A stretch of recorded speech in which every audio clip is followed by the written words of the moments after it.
Ụtụtụ ọma nọ ụmụ ọdịnala Igbo, asị nkachi tata bụ orie ritere anyị ihe ọma ma ripụrụ anyị ihe ọjọọ. Asị m na anyị ga-ejere obodo n'ara obodo, asị m onye chụba anyị daa,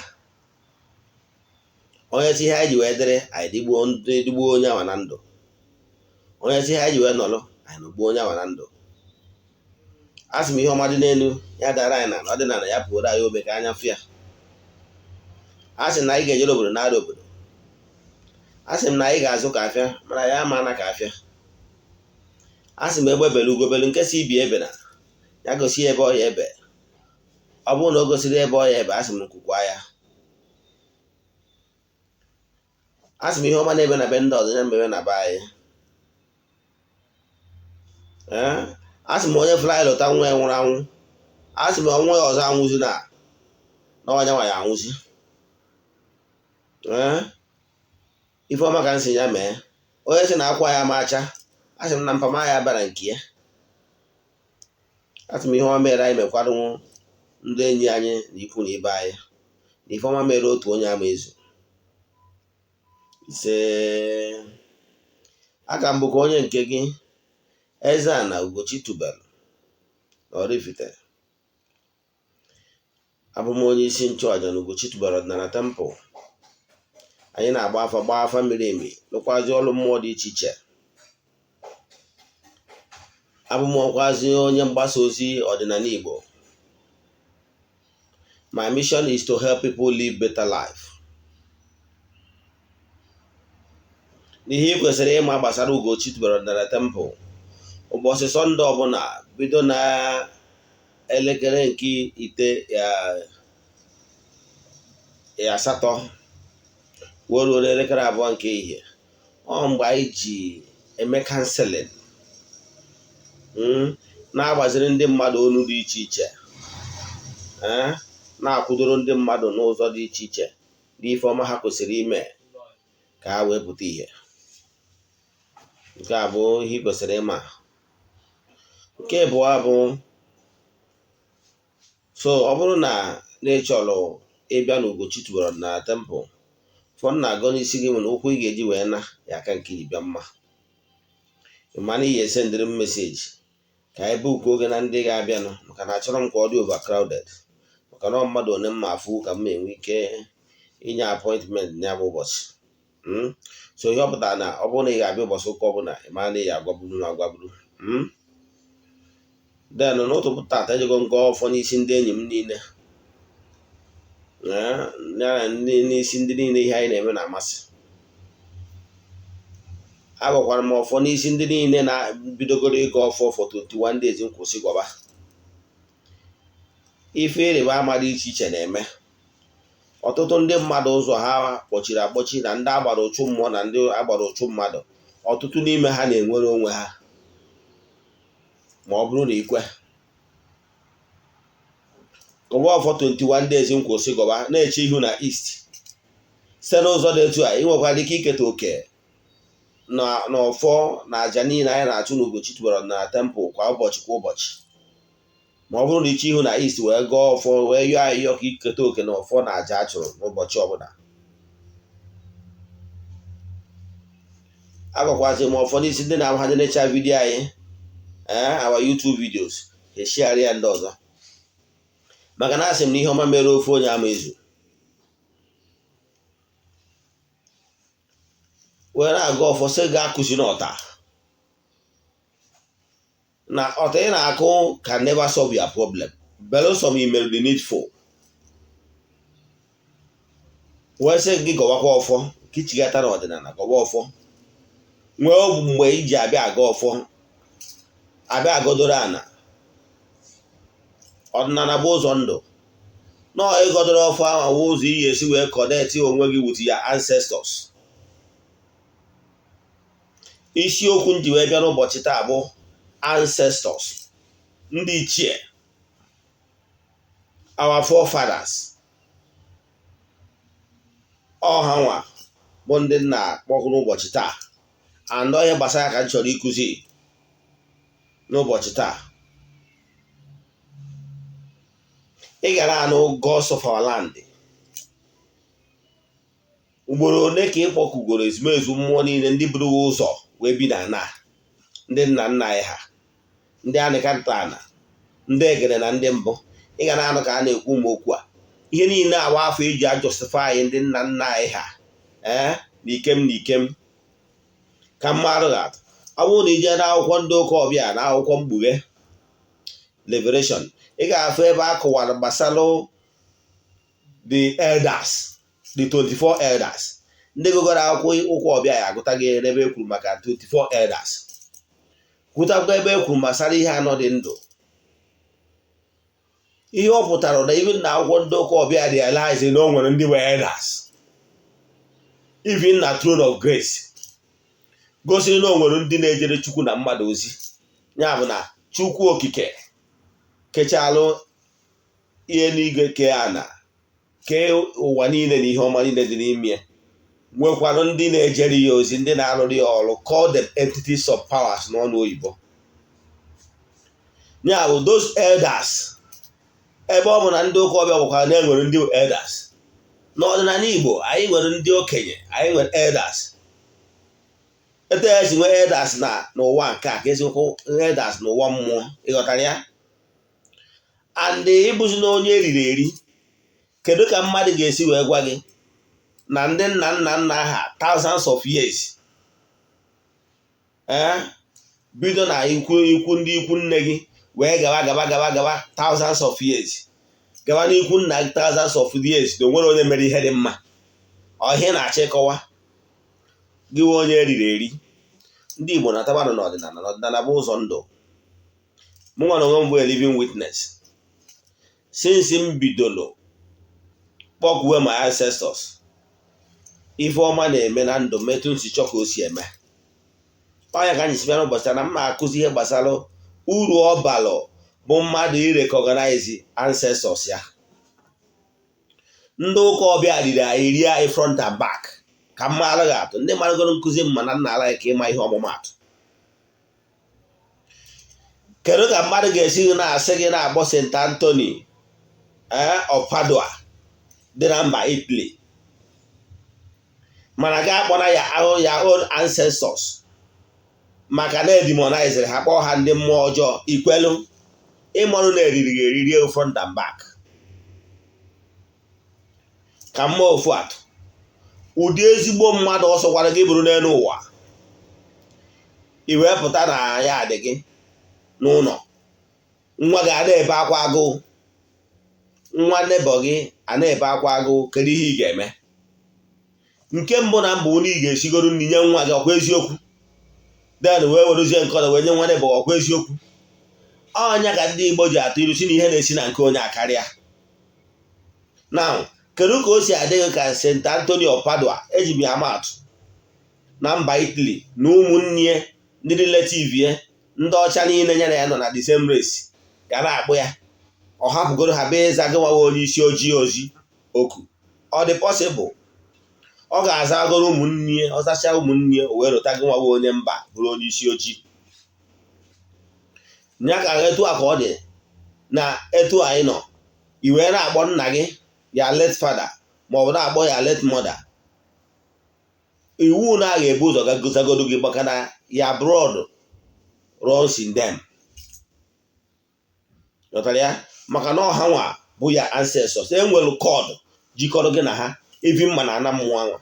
Ghọtara ya? Therefore, learn how to recognize your ancestors. Kpọọ ha ihe na onye kpọọ ọba ya kpọkọrọ, ọ bụrụ ihe ọ bụ. Example ka mmakwara ga-atụ ọzọ. O nwere nna ọbụla n'ala Igbo adị aga ọfọ ma ọ na-agba mbọ ma ọ bụ nne ka ọ dịrị ụmụ ya mma, kama na o merere ma chi ekwe na onye ụta atana ya. O nwere nne na nna gbarụ mbọ na ha nwere ike, mana na ihe ji ha nwere ike ọ karịa ha nwa, beyond their ability. Nwatakịrị amara ihe nwere ike, ọ mara na nna ya na okpo ofu gbakọrọ ya na nne ya onye ha nwere ike ịkwadoro ha ọnọdụ, mana na ha mere ike ha. Ọ ya batara ndị Igbo ji wee sị na adị ekwu okwu ọjọọ gbasara onye nwụrụ anwụ, maka na onye ahụ hụrụ n'ike ebe ọ kwụsịrị gị nwa onye dị ndụ amalite from ebe anwa. So isi na ka ibele mmụọ ha na ha mere ike ha etu isi agba m nọọ mbụ na etu ị nwere ike maka ọdịmma gị na ọdịmma ụmụ gị na ezinụlọ gị. Nwa gị wee tolite echi wee sị na ya gị nwa na onwe gị bụ nna ya n'iwu idiot na onwere nke ịpasara na ịbụ nka mmadụ na ịnwara oko gị, kedu ka obi ga-adị gị? Ma ọ bụ nwa gị etolite si na ọgụ nwa dị responsible na ọ bụrụ ọgaranya, obi ọ ga-atọ gị ụtọ despite mbọ niile gị nwa gbara na ị nwere ike ka ọ dịrị ya mma. Ọnya bụ ihe anyị bụ ndị nọ n'ụwa kịta na-eme our ancestors. Ụfọdụ ezinụlọ ha bịa ha jee n'ụka ọbịa agwaghị ihe anyị agwa ha maka na ha aghọtara how things work in spirituality. Now isizie na your ancestors dị responsible why you are suffering or why ihe na-eme na ngwurube nna gị ji eme. Nke bụ eziokwu na why you are suffering today or why ihe na-eme na ngwurube nna gị ji eme ewu because of your own ignorance. Yes, gị nwanne m anya, because of your own ignorance. Ịghọtara ya? No ignorant gị melụ ihe na-eme gị ji eme gị now because you have not done the right thing ị kwesịrị ime, you have not done the needful. Akwụkwọ Joel 4:6 sịrị my people na-ata ahụhụ because of their own ignorance. So why you are suffering today is because you have not done what you supposed to have done. Eneghị anya niile ene mmadụ anya, eneghị anya niile echekere ihe mmadụ ga-ekwu, eneghị anya na ịchọrọ ka imekwata nwoke ma ọ ka imekwata nwaanyị. Ịghọtara ya? So ihe na-achọ ịkọwara gị bụ na despite mbọ ọ bụ na ị na-agba kịta ka ọ dịrị ezinụlọ gị mma, ọ bụrụ na ị kụziri ọrụ ezinụlọ gị mkpa ọ balụ na uru ọ balụ na mkpa ọ dị irecognize ya ancestors, mara na ya ancestors deserve ka a na-enye ha due respect. If possible, if you nwee time the day ewepụtalụ ụbọchị a ga-eji wee na-erota ndị nna nna anyị ha, ịchọ gbọọ ya ncheta nna, ịchọta ihe na mgburu ji eri ji, ịchọta ihe na mgbe ọbụla sọrọ gị deti sọrọ utinye nọọ mgbe ngwurube nna gị ji aga ọfọ wee na-eme mmemme icheta ndị nna nna gị ha. Ịghọtara ya? Site n'ụzọ dị etu a i wee recognize ya. Ka m gwa mmadụ gị ofu atụ, ị mara ndị ụka ọbịa nwere ụbọchị ha ji recognize ndị nna nna ha niile. Ị mara ndị ụka ọbịa nwere ụbọchị ha ji eje eme ịchọ ha kpọọ ya Feast of All Saints. November 1 is around the corner now. Ha ga-emekwa mmemme kpọọ ya Feast of ilota ndị nna nna ha niile nwụrụ anwụ, ndị nsọ ha niile. Ịnwa na onwe gị onye ọma na-ene m anya, ugboro ole ka ị wepụtagoro ohere kpọwa ndị nna nna ha si ha bịa gbapụrụ ha ọjị, show sign of respect. Imenu gị ịmara na ọ bụrụ na ị recognize ha na onye kene sọni ekene ya, ịmara na ọ bụrụ na ikene ndị okenye na o nwere ngọzi si elu, ọ na ịmara. Ana m achọ ịgwa gị na whatever that is happening in your life today is because you have not done what you supposed to have done. Edeghị anya dịka nsikwu na mbụ n'ihi na-ege ihe ndị mmadụ nwere ike ikwu, ọ ka ọ bụrụzie niile eme ọdịnala, ọ ka ọ bụrụzie nke a, ka ọ bụrụzie nke a. Ilofuzie na ndị niile anyị na-eche ka imekwata, they are not putting food on your table. So ihe kwesịrị ime do the needful, hapụ ihe mmadụ nwere ike ikwu. Ịghọtago? Maka na o nwere onye bụ chi bie. Ịghọtara ya?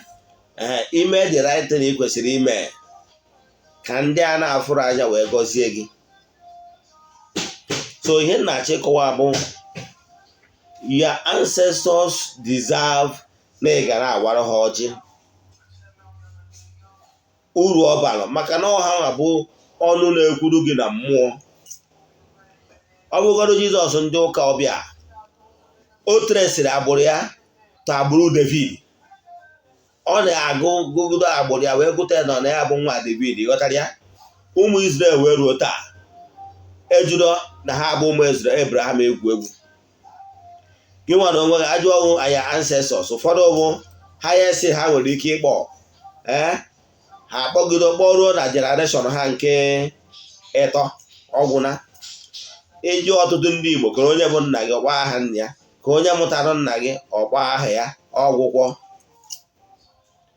Mana ịmara na ị kwesịrị ịgụgido ya generation onye ị nwere ike gbuchigha azụ. Enwere m ike ịgụ my own generation to the 5th generation. Ị ghọtara ya? Mgbe ahụ nna m gụwara m ya ọ bụ ego m n'isi n'ọgwụ ịta ka m esi wee kụziri ụmụ nkwa ha wee na-agụ na-aga. Ị kwesịrị recognize your ancestors because no ha abụ ya spiritual backbone.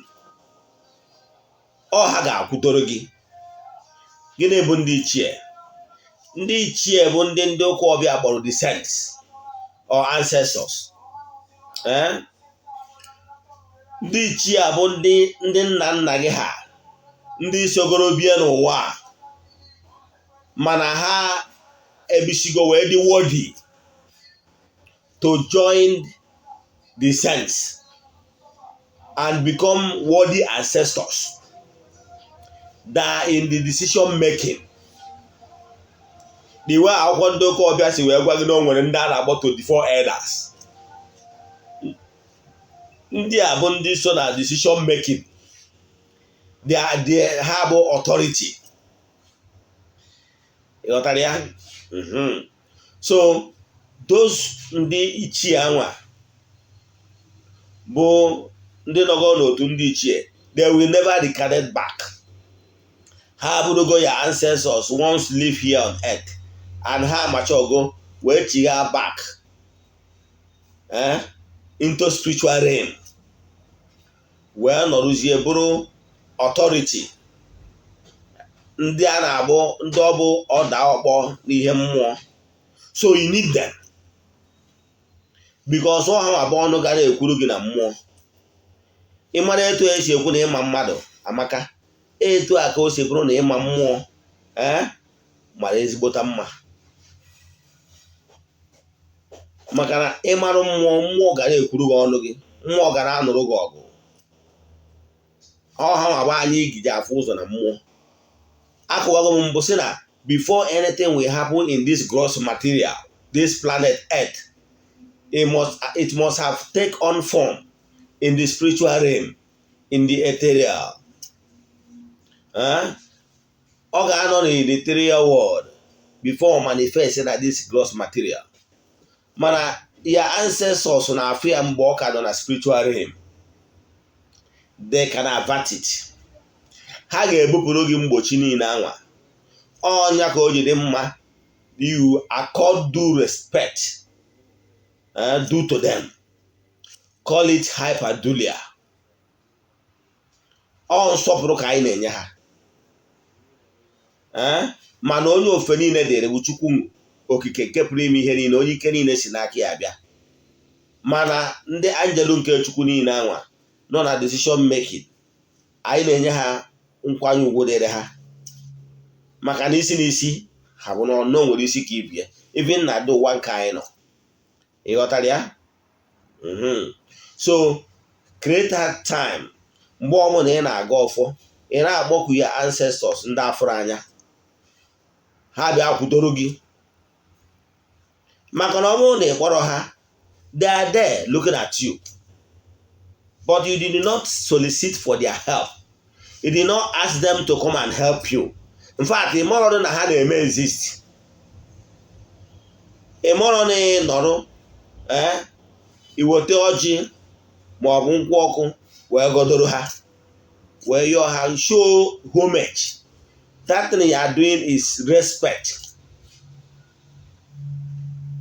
Ihe anyị na-eme is not as if na ihe anwa na ọ bụrụ na inyere ihe a na-ata na ewusi to exist. No. But iweta ọjị wee kpọọ ndị nna nna ha si anyị na-awapụrụ ha ọjị. You show respect, you recognize the fact that they are your ancestors and no nwere uru ha bara gị. Ọ ihe ọjị pụtara. So mgbe you recognize ha wee kwanyere ha ugwu kwesịrị ha na nke bụ eziokwu na ihe ọbụla iweta wee chee mmụọ nye mmụọ n'ihi receive ye in multiple fold. Ihe ọbụla iwetara wee nye mmụọ, you will receive it in multiple fold. Mana ọ bụrụ na ịgba nkịtị, ịma na ọgụ mere onwe gị. So onye na-achịkwa n'ụtụtụ tata bụ wepụta ụbọchị ị ga-eji wee na-agọdoro ya ancestors. Wepụtakwazi ofu ụbọchị n'ahọ ma ọ bụrụ na abụ n'ahọ ụbọchị ije celebrate ha wee sị ha thank you na ha emeka. Ọ na-abụ ndekọta ndị Igbo anya ụfọdụ ndị mmadụ asị na ha dị wise. O nwere ofu ndị mekọtara na wee chenjie sọnem ha sị na ha ama azazi Nweke na Nweke bụ aha alụsị na ọnwa Chukwu ka ha na-azazi nna amụ ha amụ. Ụfọdụ nọgido ajụ na agha azazi afa nna ha chenjie afọ afa nna, mana onye na-ekwu ihe a ka bikwa na ngwuru be nna ya ọ ka bikwa na ngwuru ebe ndị nna nna ha ọ na-akpọtọ na ngwuru ahụ ha zụtara.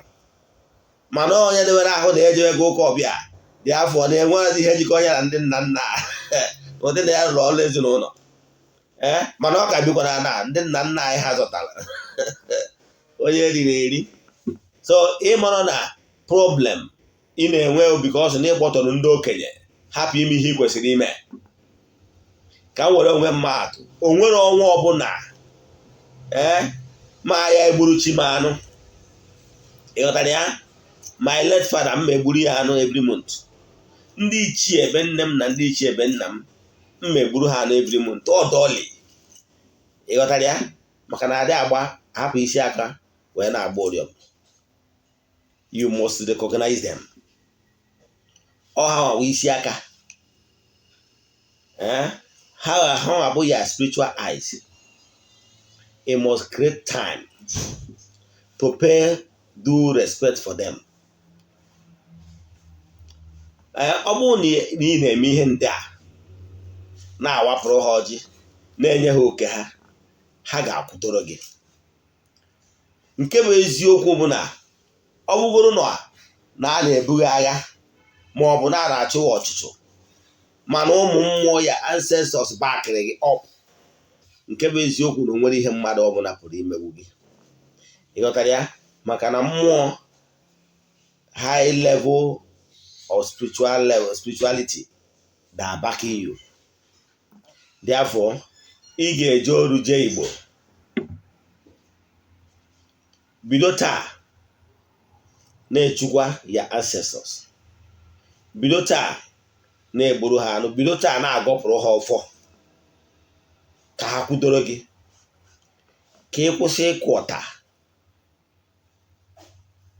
Agwara m ụnụ na ndị ụka ọbịa bịa rie ya erie wee sị gị na ndị nna nna gị ha demonize our ancestors wee mee gị chefuo na-ekwesịrị ịrecognize ha.